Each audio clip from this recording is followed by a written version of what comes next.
Bonjour Malin Björk, vous êtes députée européenne suédoise, membre du groupe La Gauche au Parlement européen. Nous allons parler, si vous le voulez bien, avec vous. Merci d'être avec nous sur ce plateau, des élections législatives en Suède, de la situation politique en règle générale dans votre pays, mais également de la montée des extrêmes droites en Europe. Et là, c'est la députée européenne qui parlera. Alors, je voudrais qu'on revienne simplement sur les résultats des législatives en Suède. Je précise que nous sommes le mardi 13 septembre et qu'il est 14 heures. C'est-à-dire que tout n'est pas absolument définitif, mais tout de même. Et comment lisez-vous précisément, vous, ces résultats? Parce que ici, en Europe, en règle générale, on dit montée de l'extrême droite, montée d'un parti qui n'a pas peur de s'appeler les démocrates, d'ailleurs. Comment est-ce que vous lisez plus précisément le résultat des législatives en Suède, s'il vous plaît? En fait, ce qui a été... donc pour nous, c'est une grande déception parce que, comme vous le savez, c'est donc l'extrême droite qui est devenue deuxième plus grand parti et le plus grand parti sur le côté droite. Et ça, c'est un échec. Le parti, précisons-le quand même, le Parti social-démocrate reste le premier Reste le parti. premier, donc à 30%. Voilà. Et eux, ils font une bonne élection. Mais deuxième parti, c'est l'extrême droite. Et troisième, c'est la droite, le parti traditionnel de droite. Mais c'est quand même historique, parce que le parti de droite, ils ont toujours été le deuxième parti dans la figuration suédoise. Et nous avons tout essayé pour que cette coalition de droite et extrême droite, avec une partie libérale aussi, avec eux, n'emporte pas ces élections. On a formé un cordon sanitaire qui n'a pas, je veux dire, entre les partis qui voulaient résister à l'extrême droite. Ça veut dire que mon parti, la gauche, les Verts, les social-démocrates et une partie social-libérale, les Centerpartiet. On avait dit, nous, notre but, ces élections, on a des agendas différents pour plein de choses, mais on s'accorde sur une chose, on ne va jamais laisser le pouvoir être pris après ces élections avec l'aide de l'extrême droite. Et donc, au moins, ça méritait pour ces élections que ça soit clair pour les électeurs. Et après, ce barrage a cédé. C'est ce barrage qui a cédé. Mais ça a cédé. En fait, le barrage avait cédé déjà quand la droite a dit on va s'appuyer sur l'extrême droite pour prendre le pouvoir.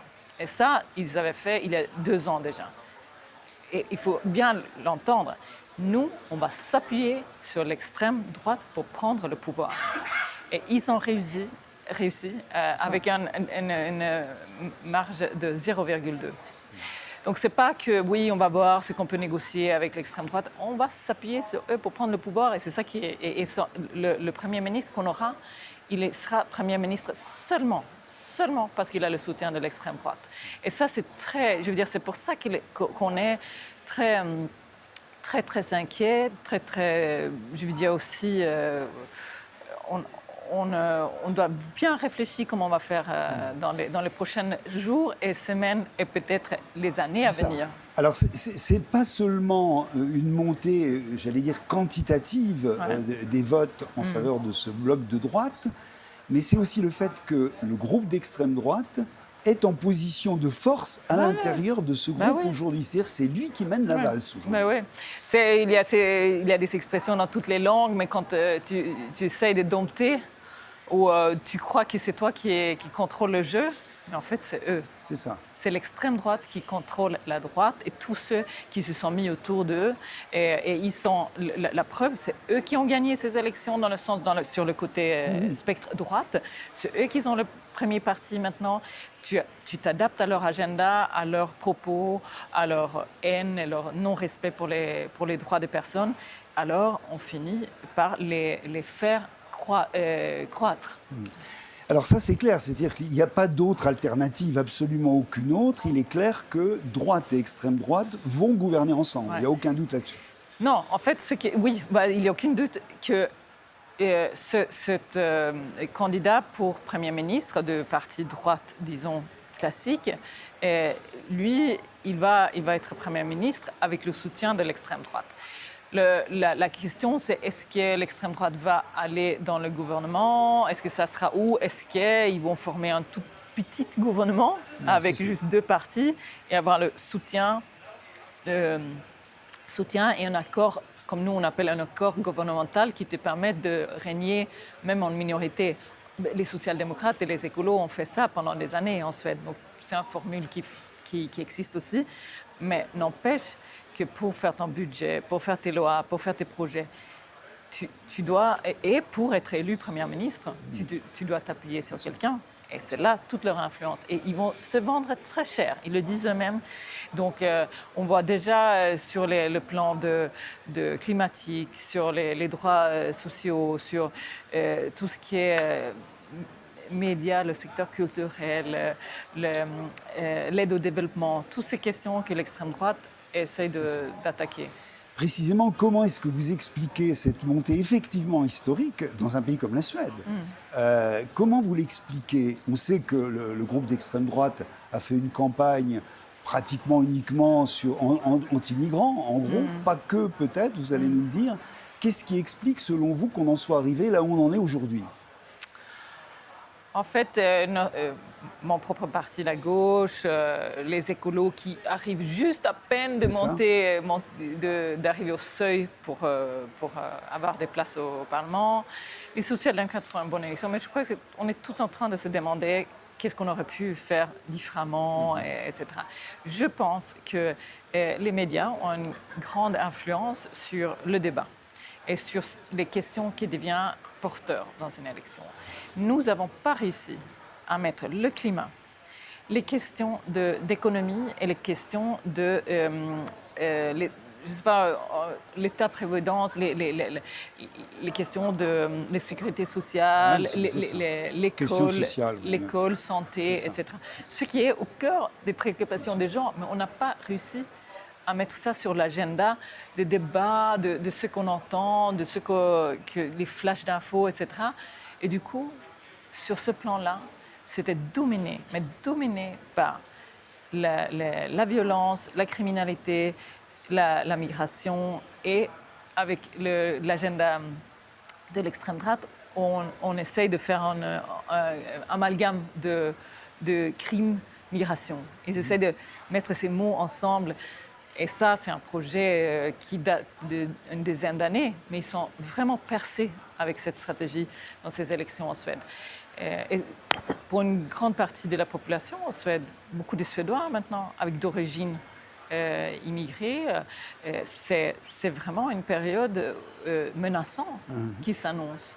Parce qu'ils ont été, comme on dit, scapegoated, et ils ont été dans la ligne de mire, de tir, pour toute cette haine, toute cette narration qui finalement n'est pas réelle, mais ça devient réel. Et du coup, on a aussi des choses à faire, du travail à faire pour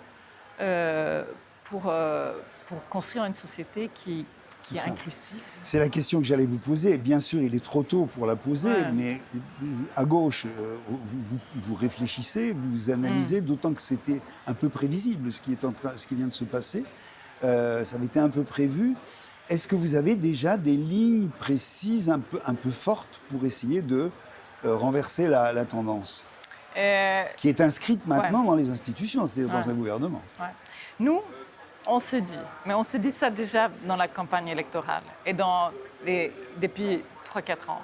Il faut que nous, on arrive à parler des questions d'économie, et de sécurité sociale, la santé, les écoles, le financement, la redistribution des richesses, des questions qui sont fondamentales si on veut faire avancer un pays, un État-providence.